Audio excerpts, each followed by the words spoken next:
I feel like I have the most minimum requirements to finding a man, and not a soul meets them. So I guess I'll just be single forever and ever. Hey guys, and welcome back to Little Black Book. Are you mighty aligned, baby? Listen, we've got some new videos coming out for you guys. We're doing Married at First Sight, episode 9. Yes, we're going to be talking about Brandon and Taylor. Are you mad? This one, are you stupid, blood? It's mad. Alright, listen, if you're new to the channel, make sure you like, share, and subscribe. Click on that bell button for the notifications of when the uploads come. And for those of you who are returnees, minerals and minerals and minerals and minerals of gangs. Listen, you ain't got the minerals. You ain't got the minerals. Yes, sir. Listen, we're going to talk to you guys about Brandon and Taylor. Where do I start, blood? Now, let me be very clear. I'm going to differentiate between what is wrong and the overall wrong. Meaning that there are things we can do in a relationship which are wrong. I understand why you did it, but it's still wrong, but I still back you. Yeah? That's what we're going to talk about with Brandon and Taylor. So, I've been saying for the last few episodes about Brandon's behavior that is totally wrong. His behavior is ill-considerate, and it is not becoming of a man, and it is on the verge of abusive the way he behaves. That passiveness, aggressiveness, okay, that he uses, okay, is totally out of this world. Overarching that, I do understand that Taylor has acted inappropriately with posting up an Instagram post which was malicious. Let's be very real. She knew exactly what she was doing. It was salacious. She was trying to get my man to feel a certain way, and I understand that. And she must own that, which she didn't do, which I don't think is good. You didn't own it. But I also understand where that was coming from because of what she had suffered throughout the form of the relationship. But let's just start from the very top, and let me give you some breakdowns. Question. I mean, I really enjoyed how things were in the beginning between us. I mean, you were very affectionate. You were very thoughtful. But things have changed since the Panama trip. So they were talking on the couch, and Taylor was they're asking the question about the love question, and very quickly Taylor took it away from there into again addressing the issue of the fact that, you know what, the issues that had happened in the past. She was not over some of the things that he had done, and here's why. People apologize, and I said this. I think I was watching this for the last episode. I think I said this in the last review I did.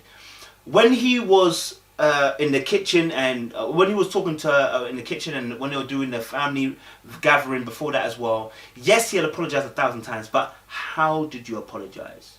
I don't know if you guys remember when I did a video from Ready to Love about the types of apologies. How did you apologize? Because that's very important. There are different types of apologies. And the apology of sorry may not be enough. The apology of please forgive me may not be enough. There may need to be an apology with some type of reformation in terms of your behavior. And I feel like that's what Taylor's waiting for. A reformation of your behavior. A bringing in of ideas in terms of how to change your behavior. Because at this point in time, your behavior has been consistently inconsistent in terms of how a lover should behave. And like I said, not coming home, not misbehaving in front of the production, being loud, being lewd, being rude, cussing the other the other people involved in the show. You've not shown yourself to have a good light right now, blood. You understand? I don't care what kind of stress you're under. Let's be honest, you've not been consistent. Okay, now. At this point, when Taylor's now addressing this issue, she's frustrated because the apology that comes from him doesn't show reformation.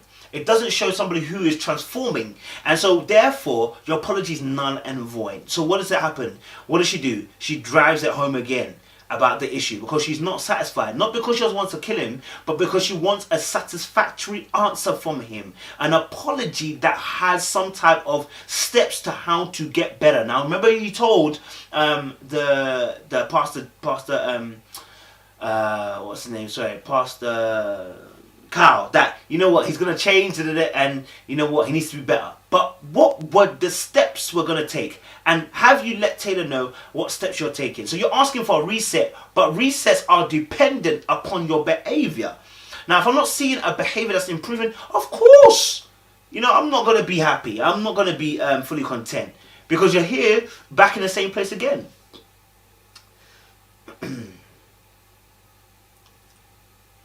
You know, she spoke about the fact that, you know what, you know, when he shows genuine care for her and what she's doing, then she's like her most happiest and most loved. And then he said, you literally stole my answer. Now, what I've noticed from Brandon, and she alludes to this, and she's very right, is that he's just piggybanking over what she says. Bruv, where's your own opinion? Showing genuine interest in me and what I think and what I say is how I would prefer to be loved. Kind of second that. Don't second that. I mean, you like stole my answer. Where's your own thoughts? Bro, where's your own ideas? Where's your own emotions? Bring them to the foreground, because at the moment you're not bringing nothing. And he did the exact same thing in the last episode when they were talking in the kitchen, and she was trying to tell him, listen, Brandon, look, brother, you know, this situation, how I'm feeling about the situation. He said, yeah, okay, cool. I thought we said we reset this. That nonchalant behavior ain't going to run forever. The person's going to find their meter and they're going to say, I'm full and I do not want to do this no more. And that's what you find Taylor. And I said to you guys in the last episode review, when she was driving the car, telling them about the fact that Xbox, she has to always intervene and come when he's playing Xbox, that she was done then. Her face was telling you she was done then. She didn't smile, she didn't joke. She was done then. And then she mentions it again, that she always feels like she feels like he doesn't spend enough time with her, and he spends enough time playing his Xbox. So already we can see there's a quality time issue. Yeah? Quality time is a love language, one of the 5, okay? Now it's broken into 2, the love languages. They're broken in that particular love language. It breaks into quality time conversation, and there's quality time activities. So sometimes, a lot of times, you might find yourself 1 or 2. So I'm a person that likes the conversation aspect of things, yeah? I can literally sit there with you 6 hours talking, bam, bam, bam, if you're deep enough, you get me? When you're not, obviously, it is what it is, isn't it? So I understand that, you know, for her, quality time is important, you get me? But he's not been doing it, and his excuse is, oh, why would I want to do that when the energy you're presenting to me is negative? Well, there's an equation that gets to here. It didn't start with her having a bad mood. It started with the fact that you've been moving mad, cuz. So you are part and parcel of the reason why she may have an attitude that you don't like at this moment. Not only that, we see her then cooking dinner, you know, and then trying to present the dinner to, and then presenting the dinner to him. So she always tries. We see this. She's trying to make amends. Yeah. Now remember this. On holiday, you know, after the camera incident, she went to him and tried to hug him in the bathroom, and he wasn't having it. So we see that Taylor is a person who is being proactive. She's moving off. She's trying to change things, but he's not doing it, and then trying to blame her. Vibes and like the negative energy that I feel is in the house. So I'm cooking dinner for Brandon. Nice. Onions, mushrooms, mashed potatoes, asparagus. It looks delicious. I can't wait. Yeah, I'm gonna make mine really quick. And then at the table saying that, you know, you got a bad attitude. You know what that is? That is what we call somebody who refuses to accept and is in denial, and then tries to project onto you, and then tries to make you the problem. I don't want to say gaslight, but I want to say we're almost there. We're almost at the gaslight situation. So, you know, he doesn't want to accept no responsibility for his actions and for his behavior, and that's concerning. Yeah, that is concerning. Cool. I knew right away when I met that person, like I was going to fall in love with them. You know, we had that instant connection. We met. He mentioned also as well, like last time he was in love, he just knew it was love from the beginning. It was easy. He wanted to spend time with the person, etc., etc.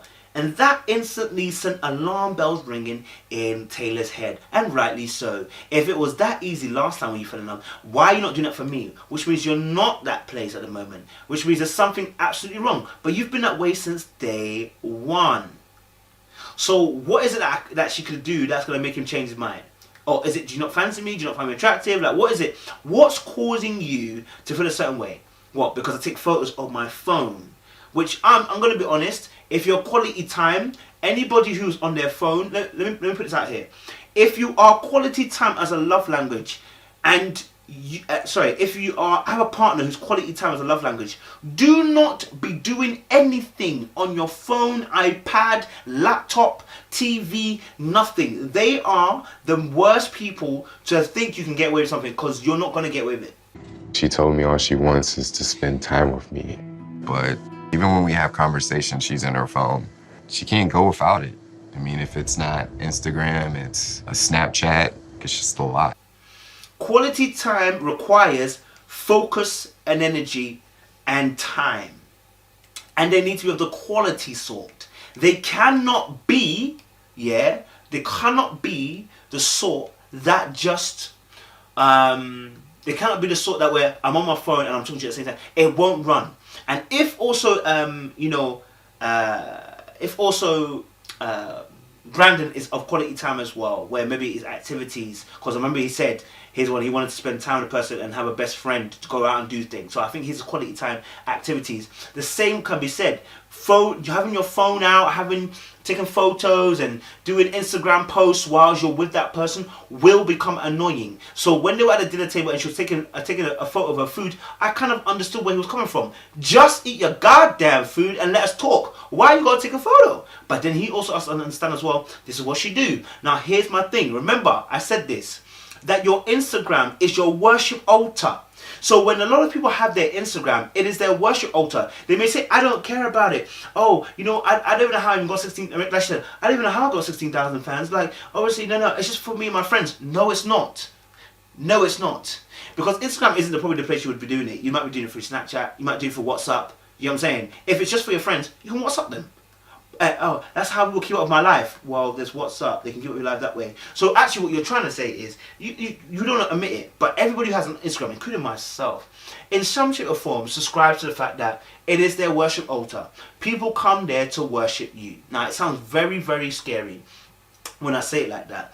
But what I'm saying in a sense is that this is where people come and fan girl you or fanboy you, yeah? And the greater amount of followers you have, the more fangirls and fanboys you're going to have, which then props up your ego that I'm important and I am significant. So this is very important to understand why we hold social media, and when we get big fans, why people enjoy it so much. It's because it creates this symbolism of significance and importance, and that makes us feel okay. That makes us feel great because we know that somebody cares.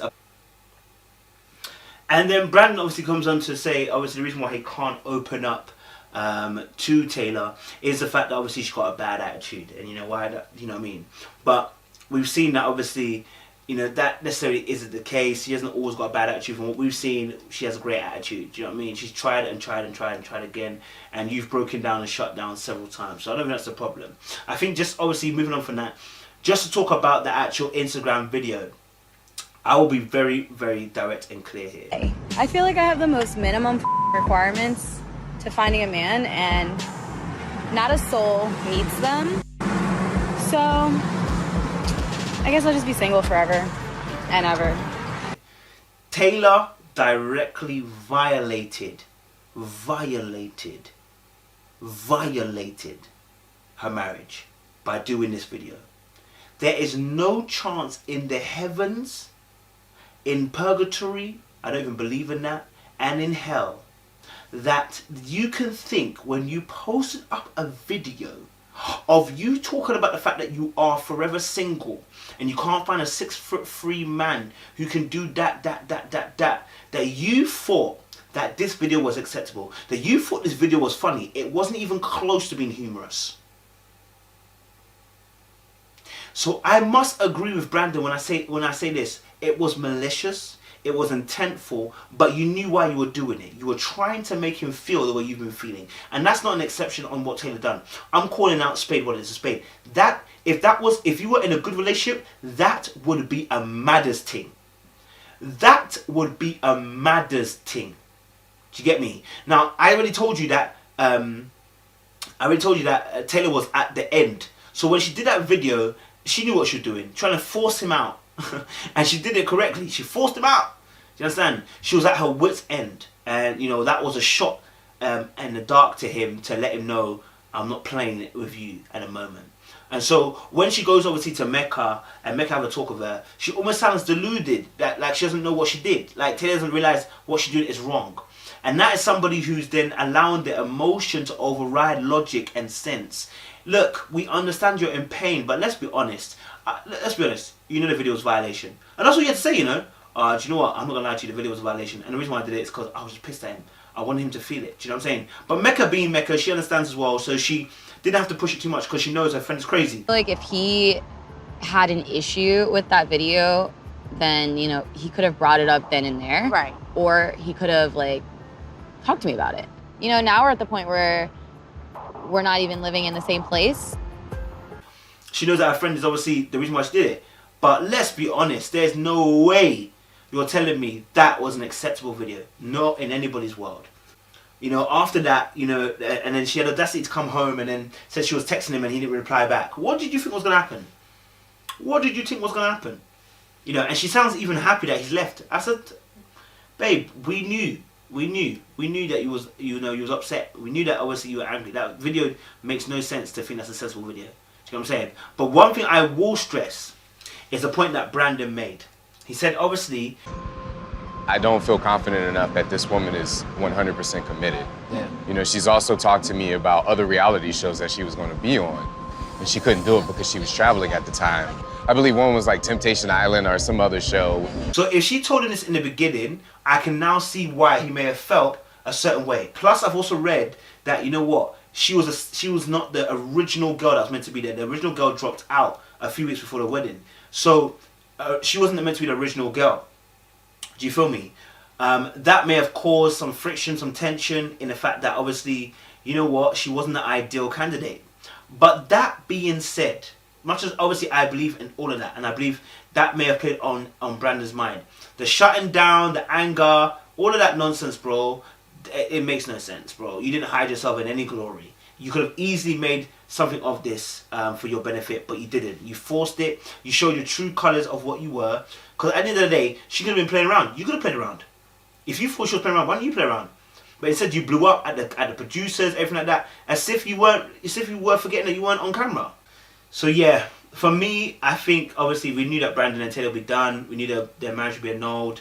Now we see why it's annulled. I just think to myself, you know, I hope, you know, in future, if we see Taylor in another show, we hope that in future, you know what, that the person will give her a fair chance for love, but also as well that she doesn't get sucked in thinking, you know, life is just about social reality TVs, trying to be on TV. We have to be very, very careful of that. And apparently also she hasn't got PhD, she hasn't got, and this may allude to Brandon's point about being set up. Remember I said to you about the paranoia, and he was saying about, I feel like everybody's working against me. This may be what he's talking about. It's apparently, again, allegedly, that she isn't the profession that she says she is, the doctor thing. She's not working towards a PhD, etc., etc. So that could then allude to what his point was. So technically, I could be wrong. The paranoid thing could be wrong. And, you know, he could feel a certain way. There may be some truth in what he's saying. So yeah, guys, let us know your thoughts down below. What did you think? Let us know your particular ideologies and theologies in this particular point, and let's discuss down below. Appreciate it, guys. If you're new to the channel, make sure you like, share, subscribe, click on that bell button for notifications on the uploads. And for those of you returnees, baby, mineral gangs. Appreciate you. Stay locked, stay loaded.